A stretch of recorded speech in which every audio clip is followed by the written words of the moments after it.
దానికి తోడు ఈయన 10 ఏండ్ల పాలనలో అదే రెటరిక్లో మాట్లాడటం మొదలెట్టాడు, కానీ యాక్షన్ లేదు. మరి అది అవసరం వచ్చినప్పుడల్లా మేబీ ఎమోషన్స్ని రెచ్చగొట్టడానికి ప్రయత్నిస్తే, మరి 10 ఏండ్ల పాలనలో నువ్వు చేయదగినంత ఉంది కదా, అట్లాంటప్పుడు మళ్ళీ ఇప్పుడు వచ్చి ఎమోషన్స్ రెచ్చగొడితే కుదరదు అనేది అది ఒకటి వచ్చింది.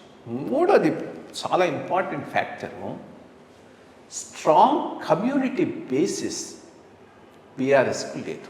ఇప్పుడు ఫర్ ఎగ్జాంపుల్ ఆంధ్రాలో వైఎస్ఆర్సీపీ తీసుకున్నా, తెలుగుదేశం తీసుకున్నా, ఒక సబ్స్టాన్షియల్ కమ్యూనిటీ బ్యాకింగ్ ఒకటి ఉంది. వైఎస్ఆర్సీపీ అనగానే రెడ్డి పార్టీ అని, తెలుగుదేశం కానీ కమ్మవారి పార్టీ.